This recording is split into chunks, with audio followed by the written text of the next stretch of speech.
Reverse dieting is a slow, torturous approach to coming out of a diet. And recovery dieting, straight to maintenance, is simple. It's stress-free, helps you recover faster. It gets you focusing on your new maintenance phase or building phase rather than continuing to feel the effects of dieting longer than you have to. Welcome to the Wits and Weights podcast. I'm your host, Philip Pape, and this twice-a-week podcast is dedicated to helping you achieve physical self-mastery by getting stronger, optimizing your nutrition, and upgrading your body composition. We'll uncover science-backed strategies for movement, metabolism, muscle, and mindset with a skeptical eye on the fitness industry so you can look and feel your absolute best. Let's dive right in. Wits and Weights community, welcome to another solo episode of the Wits and Weights podcast. I hope you enjoyed our last episode 95, where I interviewed my client Carol, who transformed her body composition and her mindset, discovering a new love for strength training, losing 14% body fat, and finding a deep-seated confidence in herself and her abilities. Today, for episode 96, why reverse dieting doesn't work like you think and what to do instead, is about reverse dieting, which is a popular but controversial concept that claims to boost your metabolism, prevent weight regain, and make future weight loss easier by gradually increasing calorie intake after a period of calorie restriction. Shocker, it actually does not do any of these things. And I will discuss why reverse dieting doesn't work as advertised, the misconceptions behind it, and an alternative to reverse dieting that I use, that my clients use, that's actually pretty simple, and it is more adaptive, it's less stressful, and it allows your metabolism to recover more quickly from a fat loss phase. But I will touch on a scenario where some of the approaches from reverse dieting might still be helpful, but for completely different reasons. So let's jump into today's topic, why reverse dieting doesn't work like you think and what to do instead. All right, let's define reverse dieting. This is a very popular post-diet strategy. It's been around now for probably 10 years or so, maybe a little bit longer. It involves gradually increasing your calories over several weeks or even months to prevent weight regain or weight gain as you return to your calorie level. So imagine that you're on in a fat loss phase, you're in a diet, you're in a deficit. Maybe it's 8 weeks long, 12 weeks, 16, maybe longer than that. Maybe you're a competitor, whatever, and you want to come out of the diet. So reverse dieting says, oh, here's what you need to do. Whatever you were just eating, increase it by 100 calories next week. And then do it again and again and again until your body recovers. And that way you're not going to gain a bunch of fat right back, right? That's the premise. And there's other claims that are made as well associated with it we're going to go into in a second. Here's the thing. There is no scientific evidence that reverse dieting is effective in increasing metabolism or preventing weight regain. And full disclosure, I spoke to Eric Trexler on the subject.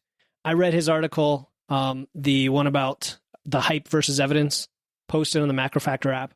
I and my clients and everyone I talk to that I recommend using food logging, use MacroFactor. And he has a financial stake in MacroFactor, and he addresses this in the article as well. But also, from practical purposes, the science is clear, and the alternative that we use instead makes a lot of sense, and I use it all the time because I just find that it is super sustainable, and everyone who uses it loves it, and you'll understand why, and it works. It works more effectively than anything else. The last thing about the whole Eric Trexler thing is that he effectively coined the term originally, so he kind of had an interest in seeing it be a real thing that was validated, and when it wasn't, he threw up his hands and said, hey, that's what the evidence is showing us. And that really comes down to the premise of our podcast here, which is skepticism. And I recently posted online the idea that skepticism goes both ways, that we have to not only question what everyone else is saying, we have to question our own beliefs. And that is something I will continue to do. And if whatever I talk about today someday turns out to have a superior alternative, I will definitely, switch to that if that's what the science shows works. But right now, there's pretty clear anecdotal, research-based, and coaching and experience-based evidence that what I'm about to talk about is kind of the way to go, and that's why I wanted to make a whole episode about it. So let's start with the claims about reverse dieting. And they're probably more than these, but I'm going to talk about the three big ones that come up all the time. The first one is this idea that it quote unquote fixes your metabolism. And nothing can damage your metabolism, and therefore nothing can fix it. And what I mean by that is when you are in a deficit, your body will adapt, your metabolism will adapt. We call this metabolic adaptation. And this is a natural response to weight loss. It occurs for several reasons. One reason is you're just losing body mass. But probably the bigger reason is your hormones respond to the fact that you are in a deficient energy state. You don't have enough energy coming in, and so you just don't have enough resources to support every metabolic process in your body, and your body starts to triage. It starts to prioritize, and it will downregulate certain things, upregulate others to get you back to that homeostasis, and that is why you get hungry. That is why you feel more stressed. There are many symptoms, most of which we would call negative, that happen as measured by our biofeedback during fat loss. But none of this is permanent. That's the beautiful thing about it. This is not damage, therefore it can't be fixed. And when you are ready to come out of the fat loss phase, and yes, you're hungry, and yes, you have more stress, and yes, you have more sleep and all these symptoms, and maybe hormonal dysregulation going on, reverse dieting is actually just going to slow the process of you coming out of that. And that's one reason the claim just doesn't make any sense. Okay, your metabolism is going to recover regardless, and reverse dieting is going to make it take longer. And you're like, well, how do we do it faster? Well, I'll tell you that in a bit. That'll be the second part of the podcast today.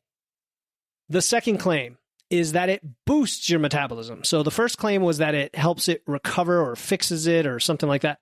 This claim is that it boosts it in a way that is beyond what you would get just by jumping up to your maintenance calories, or, even in if you wanted to take a break, let's say a diet break, and then you wanted to go back into a fat loss phase. I have heard this many times and it's completely false. So if you're listening to this and you believe this and you've heard it, or another coach is telling you this as a way to sell you into their program, please don't buy what they're selling. And that is, hey, if you take a break from your diet and you do this reverse diet, it's going to increase your metabolism. So when you go back on the diet, you're eating more food to lose the same amount of weight. Nope, BS. I'm calling BS on that. That does not happen. When you go back into your deficit, you adapt right back to where you were. The break, a diet break, and I cover this in other episodes, a diet break is psychologically beneficial, and that's it. It is not physiologically beneficial, other than the things you take advantage of while you're in that break, like being able to push your lifts a little bit or get more sleep or something like that, that then helps you recover.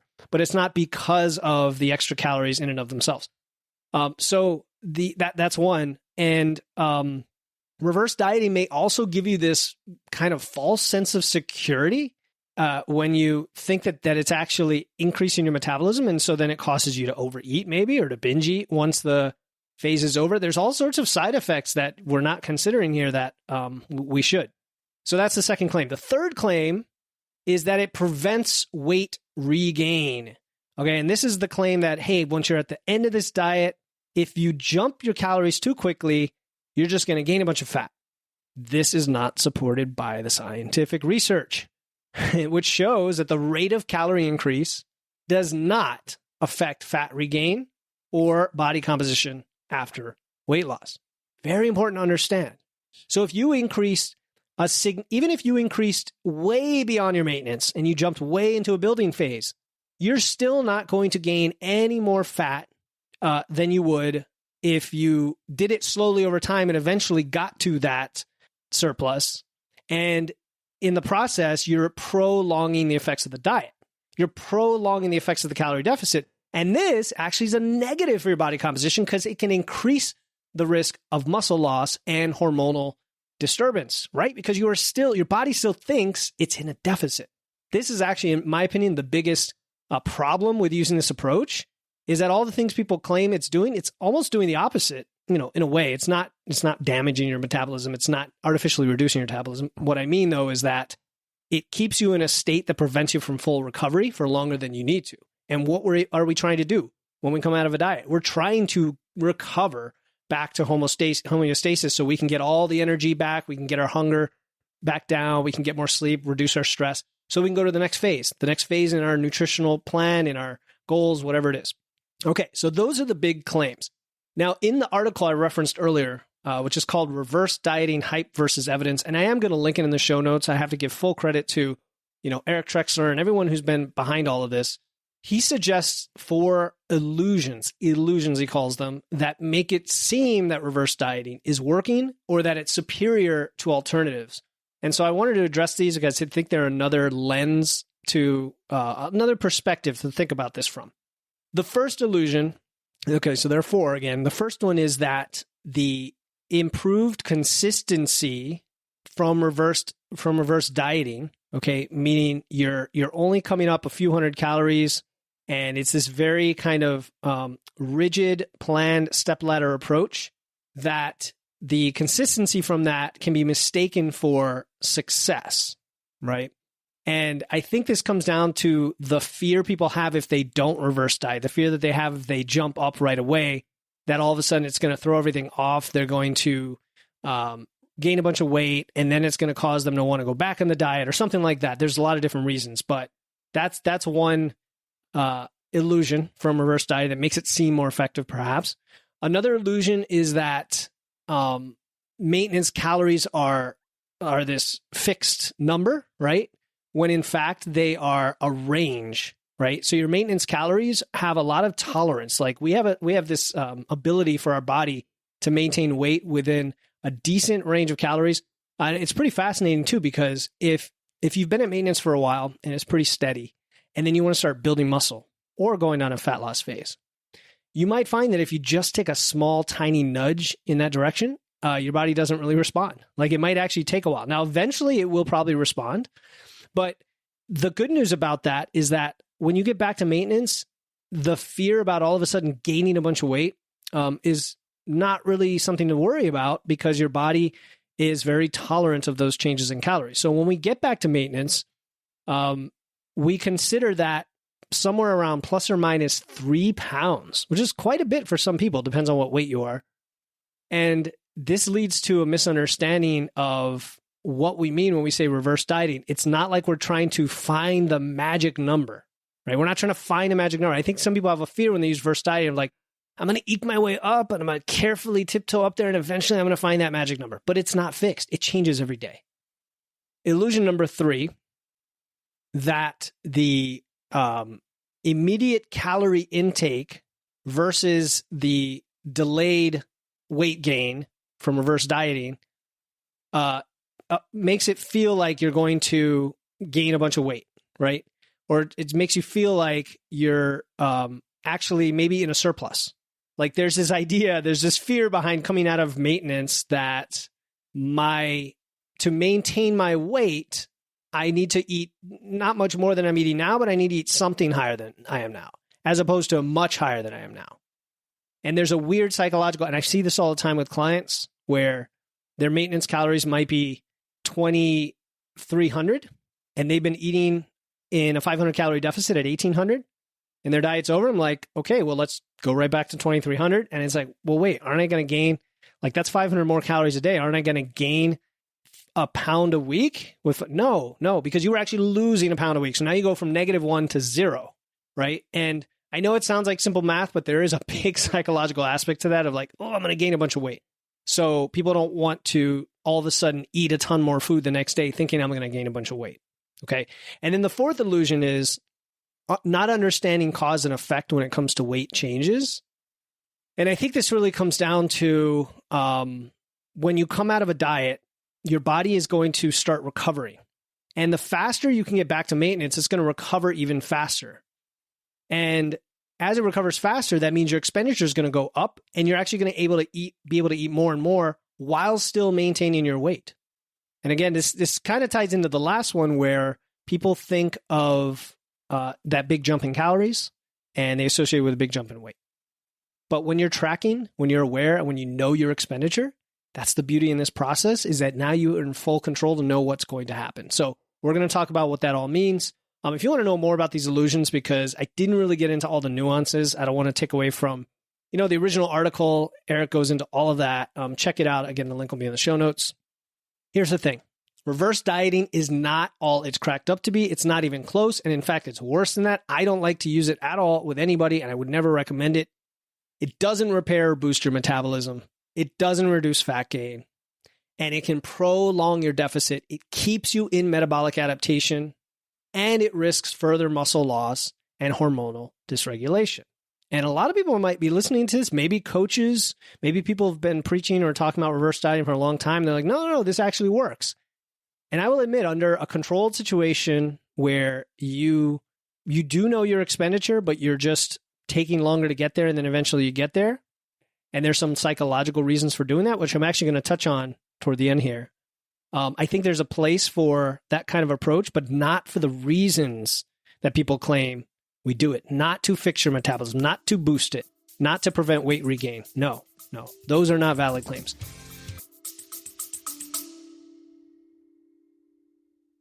Hey listeners, this is Philip Pape, and I'm excited to announce our upcoming totally free 21-day challenge starting December 1st. It's called the Wits and Weights No Diet Holiday Body Recomp Challenge. This challenge is about learning how to achieve body recomposition.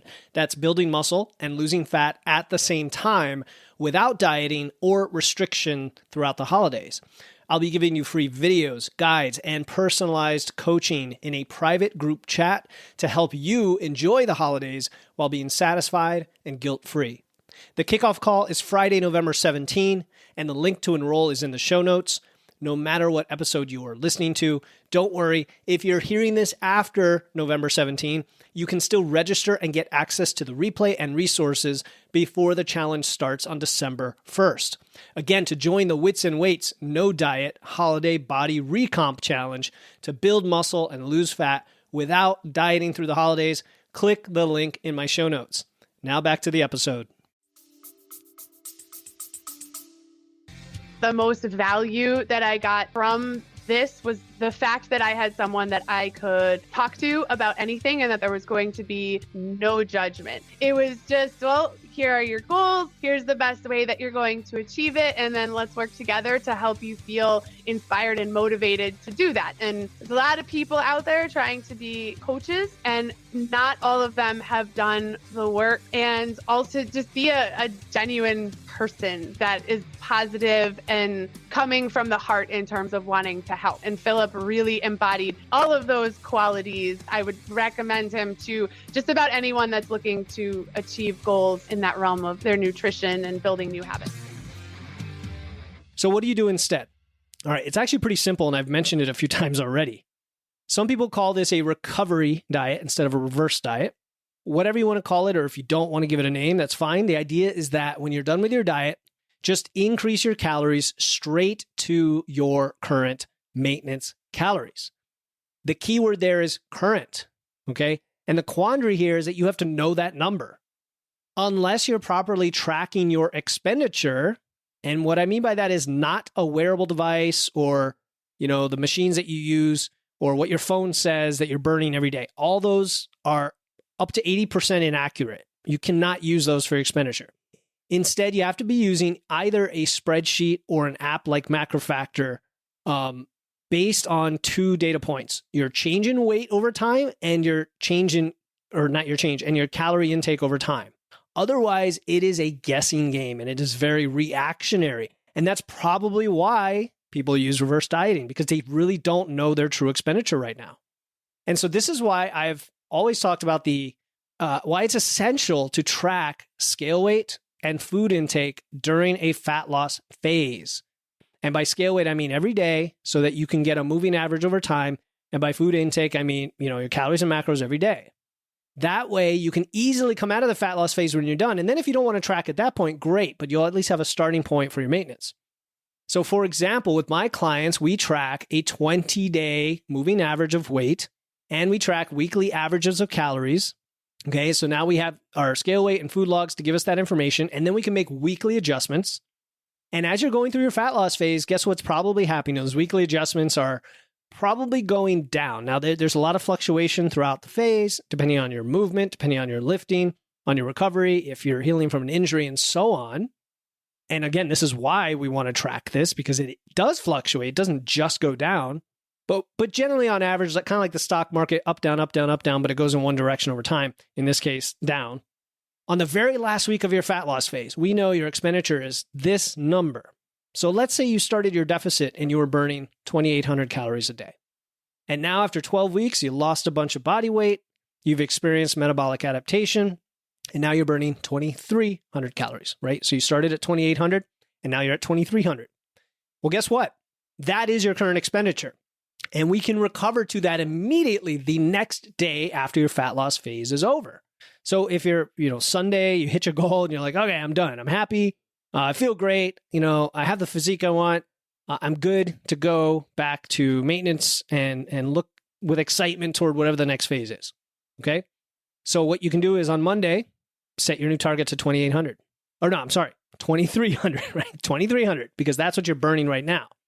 Now, people who use reverse dieting might not know that number, and they knew that they used to burn 2,800 calories. They know that they're eating less, but they're not quite sure because they're not eating at maintenance, right? They're eating in a deficit. So they're not quite sure if they're exactly in a certain deficit. Whereas if you know your expenditure, you know what that deficit is, and you know that you want to close that deficit back to zero and eat at those calories. Now, MacroFactor, which is the app I use, they call this dynamic maintenance, which is just the fancy term for your current maintenance on a given day, as opposed to an estimate, a calculator, a guess, what a lot of people use. If you know this number, you can increase your calorie target to match. And then what I usually recommend is aiming for just a little bit above that number when you start to eat, just to make sure that your body fully recovers as quickly as possible and you're still going to maintain your current weight. I mean, this is a no-fuss strategy. This is boom, come right back to maintenance, overshoot it just a tiny bit to make sure, kind of to be safe. And why I do that is because as soon as you start eating more food, guess what? Your body's going to say, oh, thank you so much. That dieting phase was getting a little long in the tooth. And now you're feeding me. You've got, I've had protein. That's great. You've never really dinged me on protein, which is great. But now you're giving me all, some extra fat and a lot more carbs, right? Mostly carbs. And now I can start, reducing your hunger, and I could reduce your stress and regulate your thyroid and all these other things better than I could before. And all of a sudden, your body starts to become even less efficient, which is what we want. And it starts to burn more calories. And you actually then need to eat more to stay at maintenance and not continue to be in a diet. That's the crazy thing. If you were reverse dieting, you would be in a deficit for a long time. And even as you started to get closer and closer to that maintenance level, once you started to get to a true maintenance where your body started to recover, you're actually going to have to keep going up and up anyway. So let's not prolong the process. Let's go right away. And we're going to eliminate this ironically much more rigid, stressful need to track small jumps over many weeks in an unhelpful guessing game that drags out that recovery. We also know that this approach, the approach of recovery dieting, of jumping right to your current maintenance, is psychologically beneficial because you not only get to eat to the level your body truly needs, what we were just talking about, what it needs to kind of release itself, right? Release itself from that stress, that get back to homeostasis and full function. But the resulting physiological response, like the weight gain and the energy and so on, it enforces that sustainable, positive relationship with food. It's actually opposite of what we might think, right? People are worried that if I jump up all of a sudden, I'm going to, gain a bunch of weight and that's going to cause some sort of disordered eating. And we actually find the opposite. And that's because your biofeedback quickly improves. Your hunger improves, your energy, your recovery, your sleep.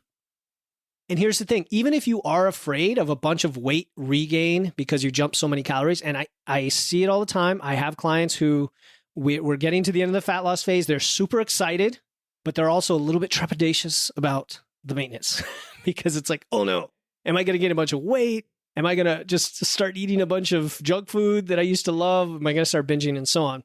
And of course, we find none of that is really cause for concern because we've put in place really long-term practices during the fat loss phase. So it actually just becomes a less stressful, easier version of that when you get back to maintenance. But a couple things I wanted to mention, okay? First, you will regain some water weight from the increase in carbs and gut content. And this would happen regardless of your approach. It's just going to happen quickly instead of over time. This is not fat regain. It is not. It's simply fluid. Secondly, if you slightly overshoot on the weight, which I really don't see that happening. In fact, what often happens is what I said before, the body recovers really quickly. It becomes inefficient with its calories. It starts to burn more calories right away. And you actually sometimes have a little dip. I actually sometimes see a dip where you got to backtrack and like, what happened here? I thought I was at maintenance. I'm actually losing more weight. Or I've had clients who are like trying to get that last pound. And I say, you know what? Let's just stop. Let's just stop stressing the body. Let's not worry about it. Let's come up to maintenance. And guess what? The next week, their body dips down to that last pound because you've now given it that relief. Very interesting how the body works for sure. And we can always play those little games. But if you slightly overshoot and actually see an increase on the scale, like by an extra couple pounds or even 3 pounds, it's okay. It's only going to benefit you to have that extra energy. And because we're tracking the expenditure, you can then just adjust calories in the subsequent weeks to nudge it down, just to nudge it down a bit. I said earlier in the show that plus or minus 3 pounds is a good range for maintenance. So if you've gone up like 2 pounds since the end of your fat loss phase, you're really still at maintenance. And again, most of that is fluid. So no big deal, really, no big deal. And because you just went through that successful fat loss phase, guess what? You could always get where you need to go. So there is one small caveat, and that is something Carol talked about in the last episode. And this is that if your fat loss phase was fairly aggressive, so this is you in a very large calorie deficit, and it could be 600, 800, 1,000 calorie deficit, which is very common for me and guys and men and women who are more advanced trainees who have higher metabolisms. You go as aggressive as you're able to without losing muscle because you have higher calories to work with and you want to get the diet over with quickly, right? So if you're in that situation, you may not be able to jump up that amount of calories in one day, right? Go from say 2,000 to 3,000 calories. In fact, I know when I've come out of fat loss phases and sometimes I go straight into a bulk, now I'm jumping like 1,200 or 1,500 calories. I usually don't do it in one day. That is kind of insane for a lot of people. And so you can just take a few days and get there and it's okay. But that's not really reverse dieting. Reverse dieting is over weeks and months. And it's like you're limiting yourself. It's kind of like a diver who is making stops along the way, to avoid getting the bends, right? It's like you're making these artificial stops along the way to avoid whatever, to avoid, weight regain or whatever people are scared about that we already talked about. But if you just simply can't eat a ton more food on the next day, that's fine. There's no need to force yourself. This is a logistical and a psychological short-term reason to stretch things out a bit, and a far cry from a reverse diet with the smaller jumps over several weeks. Okay, so to recap, reverse dieting is a slow, torturous approach to coming out of a diet. And recovery dieting straight to maintenance is simple. It's stress-free, helps you recover faster. It gets you focusing on your new maintenance phase or building phase rather than continuing to feel the effects of dieting longer than you have to. So let's be smart about this. I'm all about efficiency, right? Not wasting time. I talk about it all the time. Like, if you want to work with me, we are not going to waste time with silly games like reverse dieting. I'm not going to do it. One final reminder that, again, the tool that I 100% recommend, I use it myself, all my clients use to figure out your dynamic maintenance, to make precise adjustments, to avoid reverse dieting altogether. It's called Macro Factor. In my opinion, it blows away all the other apps. I am an affiliate. I always say this with pride because I was asked to be an affiliate because I've been a user since day one, and I talk about it all the time, for free because I love it and I think it's effective and it helps people. So use the link in my show notes and use the code Wits and Weights, and you'll get an extra week on the free trial to try it out. If you don't like it, fine. But I've actually never heard someone that doesn't like it who started to use it. So that's pretty cool. I will be diving into food logging and Macro Factor in particular in an upcoming episode because they just added complete nutrient targets and tracking. And I want to talk more about how to get the most out of the app. So if you use the app, there are a lot of cool little features and tricks and shortcuts. And then now they have the nutrient tracking, which allows you to track to a specific target and then see how every food contributes to that, which is incredible. And then you can look at graphs over time and all this fun stuff for all of us that love the data. But it even identifies your targets for you by default. Like you can just say, hey, use the default targets, and it'll say, okay, you're a 42-year-old male, this height, this weight, whatever. This is your fiber target. This is your selenium target. This is your saturated fat limit, and so on. Pretty cool. By the way, this approach, all of this we're talking about here, of using science-backed strategies like dynamic maintenance, like recovery dieting, that actually work, that is exactly what I use with my one-on-one clients, where I help them achieve the physical results they desire. It's physical results, but I'll tell you, it leads to so much more than that. So if you want to look more defined, muscular, leaner, lose 2 to 4 inches in the waist, lose 3 to 5% body fat, whatever your goals are, along with the confidence, the mental resilience, just like Carol talked about last week, to know how to continue building your body and fueling your performance. This isn't about restriction. This isn't about dieting. This is about being the best you can be, strong, capable, healthy, and you want to have sustainable long-term results long after you ever work with a coach. That's what it's all about. So this is a 6-month program where we combine evidence-based nutrition, like recovery dieting, along with your training and lifestyle, so you don't have to waste time. You don't have to waste time getting the physique you want. It's perfect for people with demanding lifestyles, and I can empathize with those folks who lift, but they want to shed some body fat or break through a plateau. If you're interested, just click the link in my show notes to apply for coaching, and I'll respond back with some questions to make sure it's a good fit. And if it is, we'll get started right away. We don't waste time, people. I'm as impatient as they come. I don't like spinning my wheels. So if that's you and you don't want to be in the same place you are now, 6 months from now, or a year or 5 years from now, click the link in my show notes to apply. Okay, our next episode, 97, is an interview with Di Manuel, where we talk about the importance of fun in fitness, challenging yourself to reach new heights in your life, how to recognize self-sabotage and challenge your past beliefs, and how to find your optimal in your fitness journey in life. And ladies and gentlemen, I already recorded this just this week, and it was incredible. It's an amazing episode. It's one of those where you're not sure how it's going to go because it's not like a very specific technical nutrition topic. But wow, there's one insight after another. I was taking notes fast and furious, and you definitely want to tune in. So make sure to follow or subscribe to the podcast so you don't miss that episode. And that will help others find the show. So I really appreciate it. Don't just download and forget about it. If you like this show, definitely follow or subscribe. I also appreciate reviews, and I absolutely love, the most of all, emails and messages on social from all of you about anything you took away from the podcast or how I can improve it. As always, stay strong, and I'll talk to you next time here on the Wits and Weights podcast. Thank you for tuning in to another episode of Wits and Weights. If you found value in today's episode and know someone else who's looking to level up their wits or weights, please take a moment to share this episode with them. And make sure to hit the follow button in your podcast platform right now to catch the next episode. Until then, stay strong.